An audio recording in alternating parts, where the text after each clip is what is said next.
Beberapa kali Presiden Prabowo menyinggung soal kinerja menteri kabinetnya. Apa makna pernyataan Presiden yang menyebut menteri yang kerja lambat? Kami bahas bersama pengamat Direktur Parameter Politik Indonesia Adi Prayitno dan Wakil Ketua Umum Partai Golkar Ahmad Doli Kurnia. Selamat petang semuanya. Selamat petang. Assalamualaikum warahmatullahi wabarakatuh. Waalaikumsalam warahmatullahi wabarakatuh.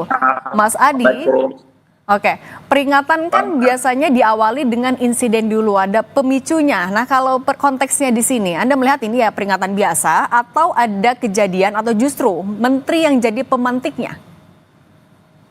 Ya, saya kira ini semacam ultimatum politik yang diberikan oleh seorang presiden kepada para pembantunya untuk mampu bergerak cepat dan mengakselerasi semua keinginan-keinginan presiden, ya, terutama kebijakan-kebijakan yang populis. Oleh karena itu, bagi saya ketika presiden mengatakan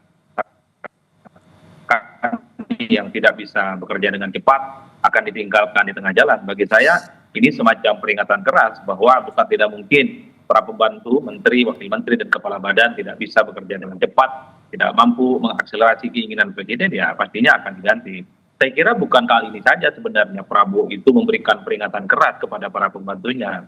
Dalam peringatan Hari Lahir Pancasila, secara terang benderang Prabowo juga mengultimatum para pembantunya, kalau mereka korup mereka akan disingkirkan, kalau mereka itu tidak bisa bekerja dengan baik sebaiknya mundur, belum dimundurkan. Artinya apa?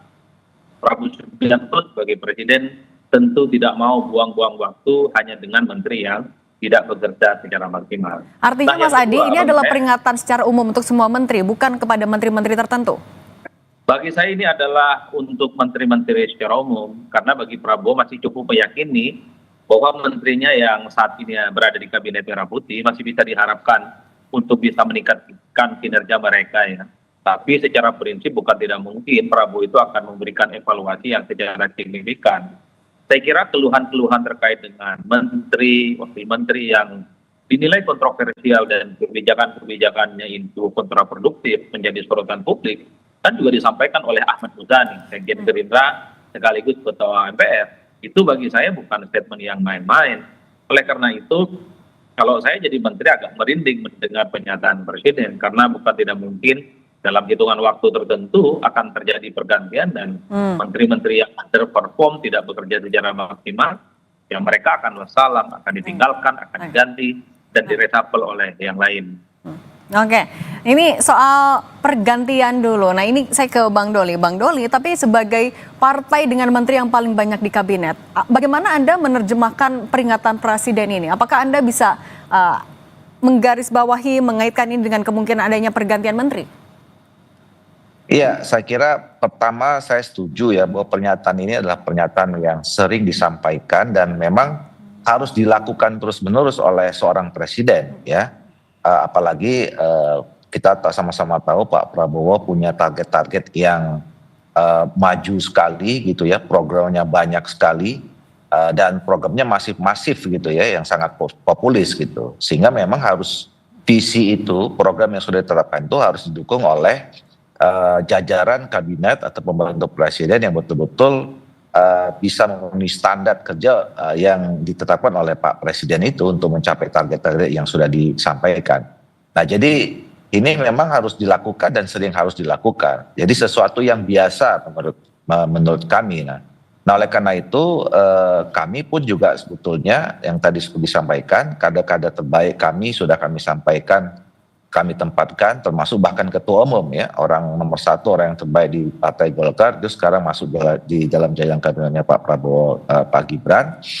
Tentu kami terus mendorong supaya memang bekerja dengan sangat serius, dengan baik, dengan tingkat performance yang baik dan tinggi gitu. Dan kalau kemudian dikaitkan tadi soal evaluasi ya, tentu saya kira Pak Prabowo punya cara, punya mekanisme sendiri untuk melakukan evaluasi terhadap kinerja jajaran kabinetnya, dan yang saya kira yang paling tahu itu Pak Prabowo sendiri ya. Dan apakah masih bisa seorang menteri itu masih dianggap perform atau baik, bisa diteruskan dan seterusnya, itu yang paling tahu Pak Prabowo. Oke, yang paling tahu Pak Prabowo, tapi kalau Mas Adi melihat kinerja menteri-menteri selama beberapa waktu terakhir ini, apakah ada menteri-menteri yang menurut Anda cukup mencolok untuk dievaluasi, apalagi kalau kaitannya dengan potensi ada pergantian menteri? Ya, saya kira dua hal kalau dikaitkan dengan soal evaluasi kinerja menteri. Pertama tentu terkait dengan kinerja ya, karena harus kita akui problem-problem strategis yang saat ini sedang dihadapi oleh rakyat terkait dengan misalnya sulitnya menjadi lapangan pekerjaan, angka kemiskinan yang terus bertambah, PHK terjadi di mana-mana, daya beli ekonomi yang semakin rendah. Saya kira itu adalah menjadi bahan evaluasi yang cukup penting. Bagaimana kementerian-kementerian terkait kalau memang tidak bisa diakselerasi, tidak bisa bekerja dengan cepat dan tidak bisa diharapkan, ya saya kira pernyataan-pernyataan presiden itu harus ada ujungnya. Apa ujungnya? Ya tentu reshuffle. Itu yang dilihat oleh publik. Jangan sampai pernyataan presiden yang sangat mengultimasi bagaimana kinerja menteri harus maksimal, ini tidak ada ujungnya. Nah yang kedua, banyak juga pihak yang berharap ada reshuffle dan pergantian kepada menteri yang memang statement-statementnya itu kan kontroversial. Dan justru yang menjadi sasaran itu adalah sisi negatif dari pemerintah. Beberapa waktu yang lalu kan misalnya orang ngomong tentang kepala babi lah, kemudian terkait dengan lingkar pinggang yang dikaitkan dengan apakah dia akan cepat mati ataupun tidak. Bahkan baru-baru ini kita mendengarkan untuk mengurangi angka pengangguran itu sebaiknya kerja di luar negeri. Padahal dulu kan awal Februari kita dengar ketika ada tagar semacam kabur aja dulu, itu kan dikatain sebagai orang yang anti nasionalis, anti NKRI, anti Pancasila, dan seterusnya, dan seterusnya.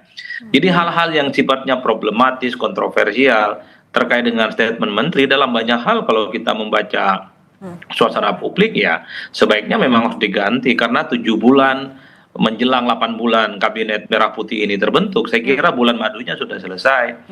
Jadi para pembantu presiden, menteri, wakil menteri, kepala badan, kepala lembaga, kalau memang mereka hanya menjadi beban bagi presiden, hanya mencoreng nama baik pemerintah, tidak bisa bekerja dengan maksimal, tak ada cerita. Presiden harus bisa menggunakan tangan besinya, mengganti mereka dengan yang lainnya. Saya kira begitu banyak orang-orang hebat dan orang-orang top di negara ini untuk dipersiapkan mengganti menteri yang memang sudah tidak sesuai dengan ekspektasi. Nah soal mengganti itu, sebentar Mas Adi, kita ke Bang Doli dulu. Nah soal mengganti tadi, oke ini adalah hak prerogatif dari presiden, tapi dengan seringnya ultimatum ini disampaikan oleh presiden, dari Golkar membaca sinyal reshuffle ini menguatkah setelah pernyataan terakhir?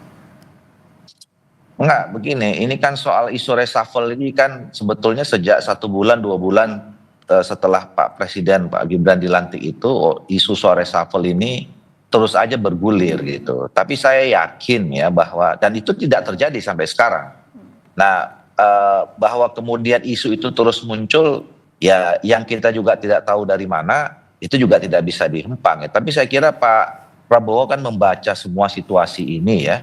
Dan Pak Prabowo juga tadi saya katakan, pertama Pak Prabowo itu punya ekspektasi yang tinggi ya untuk bagaimana supaya bangsa kita, negara kita, masyarakat kita ini bisa bergerak lebih maju. Dan saya kira juga Pak Prabowo tahu masyarakat juga punya ekspektasi yang tinggi ketika kemarin misalnya Pak Prabowo dalam kampanyenya menyampaikan program-program yang tadi yang sangat populis itu dan ditunggu oleh masyarakat kita.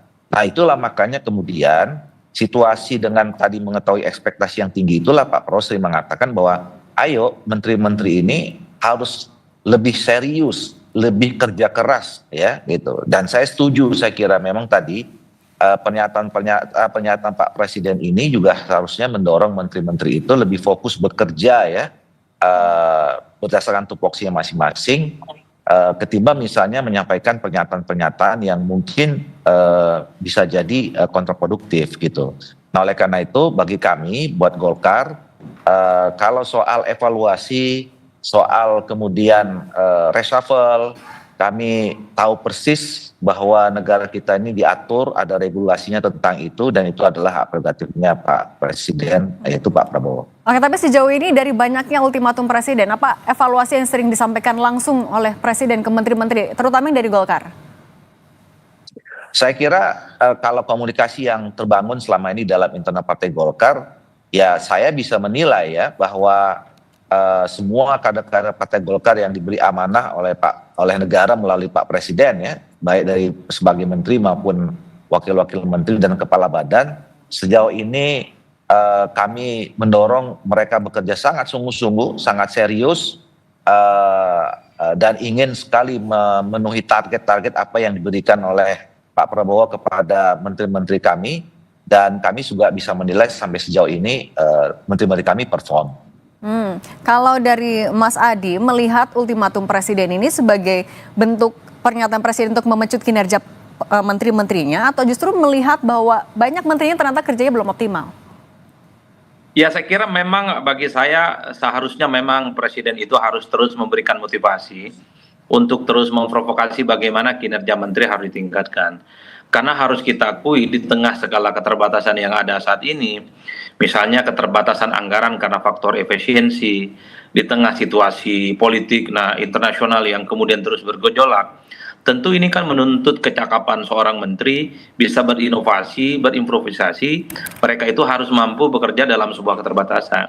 Jadi hal-hal yang semacam ini sepertinya diinginkan oleh Prabowo. Oleh karena itu wajar kalau di setiap event-event penting Prabowo selalu mengingatkan bahwa kalau para pembantunya itu memang tidak siap, tidak sanggup, ya silahkan mundur sebelum dimundurkan. Dan bahkan Prabowo ya beberapa waktu yang lalu memang juga sempat menyatakan kalau memang tidak bisa bekerja cepat akan ditinggal di pinggir jalan. Sekalipun ini tidak ada kaitannya dengan reshuffle, tentu terkait dengan pernyataan Prabowo beberapa waktu yang lalu bahwa tidak akan ada reshuffle, dan Prabowo sangat percaya dengan kinerja menterinya. Tapi bagi saya reshuffle itu adalah sunnatullah, tinggal nunggu waktu, dan ini akan terjadi bagi siapapun. Nah, itu apa yang ditunggu artinya oleh Pak Prabowo sebenarnya dengan banyaknya tadi yang Anda sebutkan kontroversi-kontroversi di kabinetnya? Ya, sepertinya nunggu waktu yang pas kapan harus segera dilakukan. Kalau publik berharap per hari ini sekalipun, kalau memang menteri tidak bisa diharapkan bekerja dengan maksimal, harus sudah mulai diganti. Sudah cukup 8 bulan mereka itu untuk dilihat apakah layak untuk dipertahankan atau justru misalnya diganti dengan yang lain. Karena saya kira bangsa yang besar ini butuh sentuhan-sentuhan di mana menteri itu memang bisa berkinerja dengan baik, bisa berinovasi, dan yang paling penting kreatif. Sehingga keinginan-keinginan Prabowo yang ingin menjadikan bangsa yang besar, berinovasi, industrialisasi, termasuk hilirisasi itu bisa terwujud. Inilah yang kita sebutkan bahwa harus ada ujungnya dari ultimatum ini semua. Kalau tidak ada ujungnya, ya ini hanya sebatas angin lalu, dan mungkin menteri akan menganggap ini semua hanya sebatas peringatan yang tidak akan ada ujung. Ujung dari itu semua tentu kalau kita berharap harus ada reshuffle. Oke. Harus ada reshuffle. Nah, tapi kalau Bang Doli, kalau Anda kan juga pasti ada penilaian internal sendiri di Partai Golkar, melihat menteri-menteri Anda yang bekerja selama berapa ya, 7-8 bulan ini, sudah 10/10 nilainya? Ya, seperti yang saya katakan tadi, bahwa kami menilai bahwa upaya, kemudian keseriusan, sungguh-sungguh bekerja itu sudah sangat luar biasa, dan kami lihat juga hasilnya cukup perform. Cuma begini, tadi soal apa yang ditunggu misalnya ya.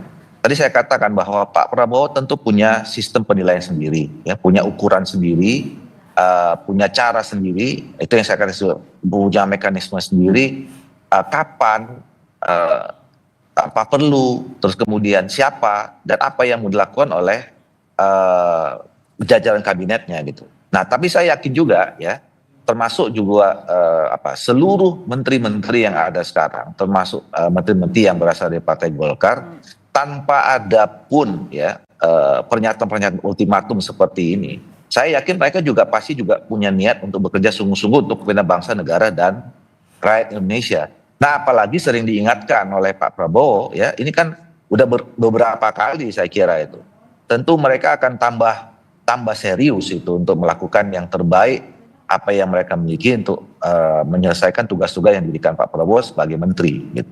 Oke, Mas Adi, artinya jalan keluarnya untuk sebagai bentuk ultimatum yang real gitu, hanya reshuffle saja, atau sebenarnya pernyataan keras berkali-kali ini sudah bisa untuk meningkatkan kinerja menteri? Ya, saya kira kan Presiden sudah berbuat baik ya kepada para pembantunya ini. Memberikan kesempatan yang kedua setelah beberapa waktu yang lalu mengatakan tidak ada reshuffle. Karena Presiden itu masih percaya bahwa para pementeri itu bisa kerja dengan baik, mereka itu sedang bersungguh-sungguh. Tapi kalau terus-menerus misalnya tidak sesuai dengan ekspektasi, kebijakan-kebijakan populis yang tidak pro rakyat itu tidak bisa diselesaikan dengan baik, lalu apa ujungnya? Itulah yang kemudian diinginkan oleh publik, bahwa setelah ada kesempatan kedua Presiden berbuat hati kepada para pembantunya, maka tak ada cerita selain pergantian, supaya di kemudian hari Pak Presiden itu tidak terus-menerus memberikan teguran-teguran keras, supaya Presiden itu tidak terus-menerus memberikan sindiran-sindiran keras kepada para pembantunya yang tidak bekerja akan ditinggalkan di jalan, kemudian kalau tidak sanggup diminta untuk mundur. Oleh karena itu, kan tentu tidak nyaman juga kita mendengar kalau setiap saat Presiden ini kan mengultimatum secara terbuka para pembantunya. Oleh karena itu ya reshuffle adalah sebuah keniscayaan.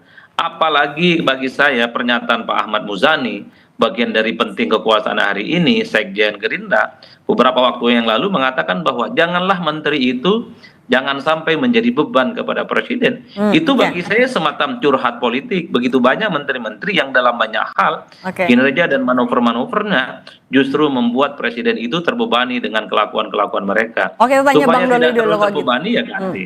Oke, kalau Bang Doli artinya sepakat juga kalau ini harus diakhiri dengan reshuffle agar tidak hanya sebatas peringatan terus-menerus? Singkat saja boleh?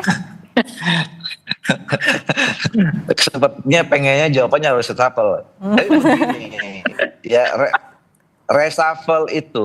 reshuffle itu kan sesuatu tadi disebutkan oleh Bung Adi ya. Reshuffle itu keniscayaan dalam sebuah periode kepemimpinan kepresidenan kita ya, yang sistem presidensial. Dan hampir tidak pernah tidak terjadi ada reshuffle dalam satu periode, apalagi di era reformasi ini. Nah, tapi tentu kapan momentum yang tepat itu, yang paling tahu persis itu adalah Pak Prabowo. Kita kan nggak tahu, kemarin tiba-tiba ada di tengah-tengah beberapa bulan terakhir ini kan sudah ada menteri yang reshuffle juga gitu ya. Jadi yang kita tidak tahu tiba-tiba mungkin waktu itu ekspektasi masyarakat terhadap Menteri A gitu. Tapi ternyata Menteri A-nya aman-aman saja, tetapi yang di-reshuffle adalah Menteri D gitu misalnya. Nah, itu kan saya kira kita nggak bisa berspekulasi, tidak bisa kemudian mengambil kesimpulan sendiri, karena itu adalah hak prerogatifnya Pak Prabowo sebagai Presiden. Oke, terima kasih Bang Ahmad Doli Kurnia, Wakil Ketua Umum Partai Golkar, dan Mas Adi Praitno, Direktur Eksekutif Parameter Politik sudah berbagi bersama kami. Sehat selalu semuanya.